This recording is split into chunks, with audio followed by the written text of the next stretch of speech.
As the title on this slide suggests, my aim in this first lecture is to take you quickly from the medieval to the modern period. For those of you who thought you signed up for 20th century European history, don't be alarmed because you did, and we'll be diving into the 20th century before you know it. However, as you might have noticed from looking at the syllabus and the readings for the first 2 weeks, what we want is a totalistic understanding of the process that takes Europe from the heights of geopolitical, economic, and cultural dominance at the dawn of the 20th century, before we launch into the narrative of how it was that Europe subsequently tore itself apart over the course of 30 years of horrifying war and madness. Understanding how Europe came to that point requires understanding the development of Europe during what the historians you're going to be reading for the first few weeks, specifically the British historian Eric Hobsbawm, described as the quote, long 19th century. That is, the period from 1789 to the beginning of the French Revolution to 1914, the onset of World War I. However, in order to understand that, one must understand how the European state system came to be, why societies and economies were constituted the way they were, etc., etc. And so the first 2 weeks of lecture are going to take us on a mad dash from the end of the medieval period, where we find the advent of things like modern accounting and banking practices, labor organization, industrial, technological, and political development, through the Renaissance and Enlightenment, through the so-called Age of Discovery and the subsequent scramble for colonies and battles over imperial possessions that grew so massive by the middle of the 18th century, you effectively have what can be properly described as literal world wars between France and England, what we here call the French Indian War, but which everyone else calls the 7 Years' War, for example. We're going to gallop through the creative destruction of the French Revolution, which, apart from utterly transforming the continent's single most powerful political entity, destroyed the Holy Roman Empire, a political institution that had essentially been responsible for maintaining political order in Central Europe for 1,000 years, giving a huge boost to the project of eventual German unification in the process, something that will play arguably the key role in shaping the arc of European history in the early 20th century. Week 2 is going to take us through pretty much the entirety of the 19th century, covering the ultimate defeat of Napoleon, the attempts by the conservative powers at the Congress of Vienna to reestablish as much of the old order that had been destabilized or destroyed as they could, the failure of many of these attempts, and the renegotiations that take place between rulers and ruled as the latter become citizens in the modern sense, states democratize, economies really start to industrialize, urbanize, and internationalize. We'll chart the unifications of Germany, Italy, and the growing nationalism of peoples such as the Serbs in the Ottoman Balkans. Week 3 is almost entirely devoted to explaining how and why World War I happened. It is arguably the single most important event we'll talk about throughout the whole of the class period, at least from the consequentialist point of view. It gave us Bolshevism, Leninism, Stalin, the rise of Hitler, guaranteed the eventual destruction of the British Empire, and laid the foundations for the eventual taking of its place in the world by a hitherto disinterested Washington. At that point, week 4, we'll be doing nothing but talking about World War I, and from there, it's 20th century European history the rest of the way until the final weeks of the semester in May, when we'll be talking about the 1990s, Maastricht, and the creation of the European Union, the culmination, at least of that time, of 40 years of increasing economic and political integration among particularly the states of Western Europe. Okay, so now that you have a better idea of why it is that your 20th century European history class is starting at a time when the Crusades to retake the Holy Land are just concluding, let's dive in. One slight disclaimer before I do. This is a 20th century European history class, so I am not concerned with whether, as I race through 600 odd years or so of insanely complex events, you understand the nature of the doctrinal disputes that led to the Great Schism between the Catholic and Orthodox churches, or even the specific disputes between the Protestants and Catholics that helped produce the 30 Years' War. Only that they did, and that you understand the wider context about when they occurred and how they influenced the political, economic, and cultural development of Europe broadly. For example, how the increased rate of literacy fostered by Protestantism's insistence on actually reading the Bible helped boost early efforts at industrialization and also helped foster nationalism by translating the Bible from Latin into the various national languages. With all that said, I need to also make a note regarding periodization, that is the practice of placing labels and dates on stretches of time in the past. This is a convenience adopted by later historians. Looking at the first slide up on Blackboard, no one in 1520 said, well, the late medieval period is over, early modernity has arrived, and the Protestant Reformation is underway. History is the process of appreciating and cataloging how incremental accumulation over vast periods of time produced vastly different situations from where they began. This brings me to another point about history. We tend, looking back to telescope time. That is, we tend to treat 1590 and 1652 as if they weren't very far apart, even though we're someone to equally suggest that the Cuban Missile Crisis wasn't all that long ago. They wouldn't be given quite the same hearing. So looking at our first slide, we can see some of the most common dates and labels historians apply to various periods and events in European history. The dates are necessarily approximate. You could, for example, find plenty of historians who disagree that the Renaissance was over by 1500, and that is true depending on where you look. However, broadly speaking, these dates all just about do the trick. And as you can see, we are picking up the narrative of European history around the time 1300 to 1500. And as you can see, this roughly coincides with the period of the Renaissance, and specifically the Renaissance as it happened in the Italian peninsula. So, the late medieval period. As I touched on already in my explanation of why we are beginning this course where we are, it is in the late medieval period that we find many of the critical pieces of groundwork being laid for the modern period. That's capital M modern. Much of this, as it happened, occurred in the states of what would eventually be called Italy, but which at the time was a disunified collection of competing political entities, ranging from republics like Venice to the virtual dictatorship of the Pope and the Papal States. As you can see from the slide here, the foundations of modern banking and accounting were laid, and much of this because of the centrality of places like Genoa or Venice and the trading networks connecting Europe to the Silk Road, Central Asia on the way to China. You need, after all, to be able to finance and account for a vast array of goods and enterprises at varying places and various times. Because of this trade, you also have things like the astrolabe and quadrant being imported and then improved upon, which would be critical to the later age of exploration or age of discovery. You see both of these labels applied, but they both basically refer to the period of deep water European voyages in search of new routes and colonies. Innovations in banking came too from the Vatican, its military orders, and the complex lending and financing operations needed to facilitate the Crusades. There were several key technological innovations in manufacturing that contributed to advancements in various industries. Some of these innovations include textile industry innovations like the spinning wheel, which increased efficiency and output. You have the development and spread of printing technology, presses being established in places like Venice and Florence for the first time in European history, facilitating the mass production of books and printed materials. And of course, this had all come along from Asia as well. The Chinese had invented movable type some centuries earlier. However, it was more easily adapted to the Latin alphabet, which has far fewer characters. Italian artisans developed advanced techniques in casting and forging, leading to the production of high-quality cannons, which were to become crucial for warfare during the period. We've already touched on some of the improvements in navigational technologies, such as the astrolabe and quadrant, but there were also improvements in vessel design, deeper drafts, for example. There were innovations in glassblowing, clockmaking. The northern Italian states are really at the heart of everything that will eventually make Europe, however briefly, master of the world. These technological advancements in manufacturing played a crucial role in driving economic growth, essentially laying the groundwork for further developments in technology and manufacturing that would shape the course of the Industrial Revolution in subsequent centuries. They expanded trade networks and fostered cultural exchange during the Renaissance. A later term coined by a 19th century French historian, meaning rebirth, rediscovery. For example, of the classics of ancient Greece and Rome, many of which had been lost during the cataclysm of the Western Roman Empire's essential disintegration in late antiquity, when the western half of the empire devolves into a succession of barbarian kingdoms. These were to eventually produce the Franks, Charlemagne, France, etc. But over the course of that period, many of the classics were only preserved in places like Alexandria, though they were also preserved by monks working in remote monasteries in places like Ireland. There was a book actually that came out some years ago called How the Irish Saved Civilization, and that's what the author meant, the preservation of people like Plato, Plutarch, etc. These would inspire generations of political thinkers and philosophers, including the founders of the United States, James Madison, author of the Virginia Constitution and later the U.S. Constitution. He was a huge fan of Polybius, for example, who was a chronicler of the glories of Republican Rome at its zenith. But I digress. Before I leave this slide, up on the left, you'll see an illustration of an astrolabe if you look up on Blackboard there. An early navigational instrument I mentioned previously. It's kind of compass that used the measurement of angles between celestial bodies for directions. Then beneath that, you'll see an illustration of an early matchlock that is a primitive firearm. It will be some time before weapons like this are properly improved and tactically integrated into armies, about 2 centuries, give or take.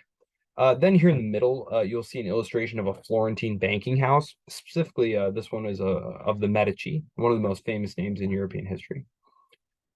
Lastly, a walled city. Again, if you go to Italy today, you'll find many of these walled cities remain, Tuscania, Tarquinia, etc. There was almost constant warfare, and you needed to have everything essential behind some good sound walls. You would then bring in food and try to hold out in the event of a siege.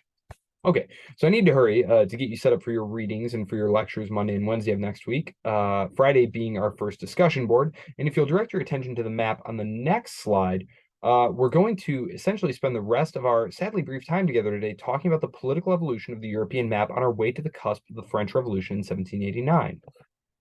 Now, the map of the European continent as it existed politically in the 1300s, things look quite unfamiliar, particularly in Central Europe.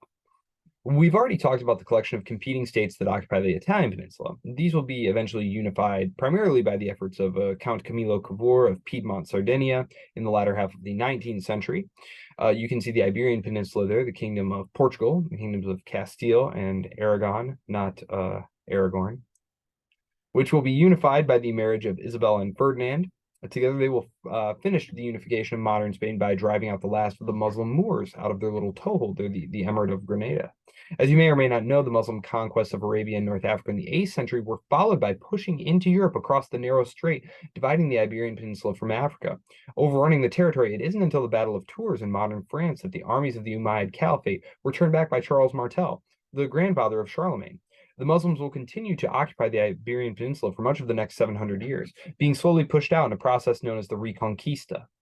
In the Kingdom of France, things are complicated because the Norman conquest of 1066, the conquest of England by what is essentially a French nobleman, it'll take a couple hundred years before things are sorted out, with the English crown gradually losing its hereditary lands in the north and west of what will eventually be the territory of France. These were places like Normandy, Anjou, Central Europe. Central Europe was dominated by the Holy Roman Empire, which, in the inimitable, if slightly inaccurate words of Voltaire, was neither holy nor Roman nor an empire. I'll speak to you more about this in the context of the next lecture when it is destroyed, basically by Napoleon, as well as later when talking about the making of modern Germany. But essentially, what it was a complex political entity that emerged in Western Europe during the medieval period and early modern periods. It was established officially in 800 AD with Charlemagne's coronation as Holy Roman Emperor by Pope Leo III, and was a continuation of the Carolingian Empire. It was intended to revive the legacy of the Roman Empire. The Holy Roman Empire was a conglomeration of numerous territories, principalities, city-states, and ecclesiastical domains across Central Europe. It was characterized by a decentralized structure with a patchwork of semi-autonomous states and entities, each holding various degrees of allegiance to the empire, or the emperor. The empire's composition constantly changed due to territorial acquisitions, feudal relationships, and the influence of powerful noble families, the most important of which will eventually be the Habsburgs, who essentially capture the imperial throne and dominate the empire from its hereditary seat in what is now Austria, starting in, I believe, the 15th century. The emperor was elected by a group of prince electors and often faced challenges in asserting centralized authority over the diverse and fragmented territories. As I said earlier, the empire endured for over 1,000 years, officially dissolving in 1860 following Napoleon's conquest in the Treaty of Pressburg, which marks the end of its political existence. Much more on that in lectures to come. As far as Eastern Europe goes, I suppose the only really important thing for you to know here at this point are sort of entities like Poland, Hungary, Russia. Okay, so first, the Kingdom of Poland, sometimes Poland, Lithuania. This will be the most liberally, constitutionally developed political entity in the region, but it will, perhaps because of this inability to effectively marshal resources when compared to its more centralized neighbors, such as Russia and Prussia, it's ultimately destroyed in a series of partitions at the end of the 18th century, and Poland won't be resurrected until the early 20th century, when it's recreated in the aftermath of the First World War. More on that later, of course. Then there's Hungary, the great flat plains that form a kind of gateway to Europe from the rest of the Eurasian landmass. The Magyar, a nomad tribal people often compared to the earlier Huns, they assimilated with a variety of Slavic and Germanic peoples and created an eventual kingdom of Hungary. The generally accepted date being right around 1000 under Saint Stephen I, or Saint Stephen. Christianized, their lands would eventually be divided after their defeat by the Ottoman Turks, with a good portion ceded to the Austrian Habsburgs. Hence, that by the time of World War I, we have the Austro-Hungarian Empire. Again, much more on this later. I believe in week 3 when we discuss the run-up to World War I. And lastly, there's Russia. The origins and development of the Kingdom of Russia are intricately tied to the evolution of the Duchy of Muscovy, which played a significant role in the formation of the Russian kingdom. The principality was centered on the city of Moscow, naturally enough, and gradually emerged as a regional power among the other Russian principalities during the medieval period. The rulers of Muscovy, known as the Grand Princes or Dukes, embarked on a series of territorial expansions and consolidations of power, expanding their influence over neighboring principalities, gradually increasing their domain and centralizing authority. Ivan III, also known as Ivan the Great, ruled Muscovy from 1462 to 1505, and he played a pivotal role in this transformation, most specifically in successfully asserting Moscow's dominance over other Russian principalities and liberating Moscow from the Mongol Tatar rule of the Golden Horde. The kingdom expanded throughout the 16th century, and following a period of instability known as the Time of Troubles, this is in the early 17th century, we have the ascension of the Romanov dynasty in 1613, and they'll be with us right up to World War I. The Kingdom of Russia as it evolved was absolutist in the true sense. The Tsar was the absolute ruler, and before closing this quick overview of the evolution of the European state system, I want to clear up any misconceptions you may have about quote-unquote absolutism in places like France, or about the power of European monarchs outside of Russia more broadly. These were not autocracies. Though the English or French kings had certain prerogatives they could exercise without consulting anyone, when it came to things that really mattered, things like raising taxes, there were representative bodies that needed legally to be consulted and whose consent needed to be obtained. It was a negotiation process, in other words. And as it turns out, warfare had a lot to do with driving this negotiating process. And we're going to talk more about this in just a moment, because it was this need to put military assets into the field that drove quite a few concessions by monarchs to their vassals or subjects.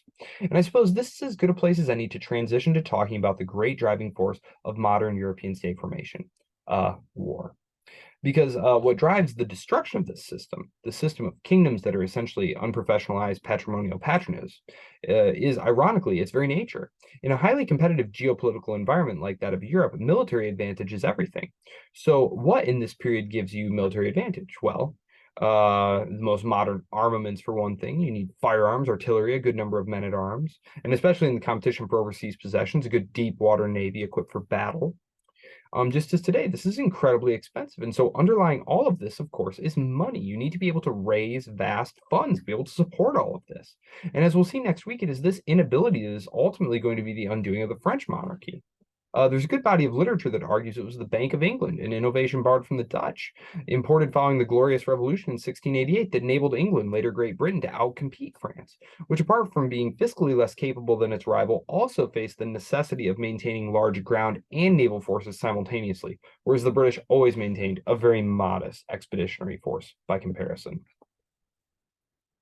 Things that will also give you a military advantage: having lots of domestic industry. During wartime, governments do all they can to prevent trading with the enemy, and lack of a ability to provision a military yourself can cause quite serious problems, something the young United States discovers the hard way in 1812.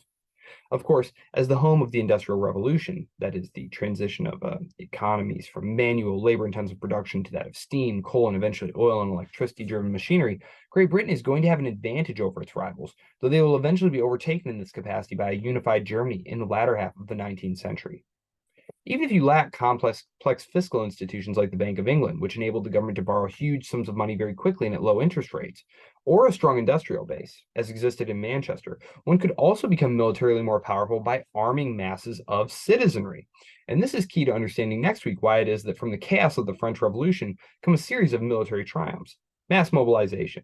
This is an entirely new innovation in military affairs. Previously, armies had been small and professional by modern standards, staffed by officers exclusively from the nobility, and consisting oftentimes of professional soldiers for hire, mercenaries. A king was as likely to use his army against his own subjects to put down one of the hundreds of peasant revolts that occurred, or against a truculent vassal as against his enemies abroad, who was probably usually a cousin or close relation. This changes with the French Revolution. France was no longer the personal fiefdom of some individual and his family and retainers, but the home of the French people. And this is the birth of nationalism, something we'll have much more to say about next week in the context of the creation of Germany and Italy. And if you look at this slide here, you'll see a quote that is often brought up in the context of the comparison of these evolving types of states, the almost pre-modern kingdoms that ultimately give way to the modern state. That is, I am the state. This was to a significant degree true. And on this last slide here, you can see two things, two highly disruptive processes, which apart from war are going to play the central roles in undermining this older type of order. The first is the Industrial Revolution, which we've mentioned. Your first reading this week, The Age of Revolution, Chapter 2, is about this process, and so I won't go too deep into it here. However, just as a primer for your reading, industrialization, which grows alongside capitalism and is often spoken of as though it is synonymous with capitalism, though it is not, it's incredibly disruptive. It means people moving from small village farming communities to increasingly large and impersonal cities, and mixing and moving among those who are actually quite different from themselves. And you might think, well, what's the difference between someone who comes to Lyon from Paris and someone who comes to Lyon from Marseille, for example? Well, for one thing, they might not even speak the same language, what we today call French, having only gradually spread from the area surrounding Paris and overtaking more local patois like Occidental Provençal, for example. Industrialization is also going to disrupt old ways of manufacturing, putting a lot of pressure on small artisans and craftsmen who can't compete with new methods of increasingly mass manufacturing. And here I'm talking about things as basic as shoes. This is going to be a critical ingredient in more than one revolution in the coming century. The second of your readings for this week, The Age of Revolution, Chapter 10, regards the evolution of the concept of merit as a non-inherited attribute. This may sound strange to you, and indeed it's a foreign concept to someone raised in a modern liberal society. You see, liberalism, which places primary value upon the individual in their efforts at self-actualization, achievement, improvement, etc., was fundamentally radical to a society in which much of who and what you were was inherited. While we might be tempted to think of this only in terms of peasant farmers or their lordly landlords, the same was true of the trades. The status of a master craftsman was something that could, and more often than not, was passed down. Protectionism and closed ranks were what defined society. It was the advent of industrial capitalism, commercialism, and the revolutionary wars that would be the great destroyers of these barriers.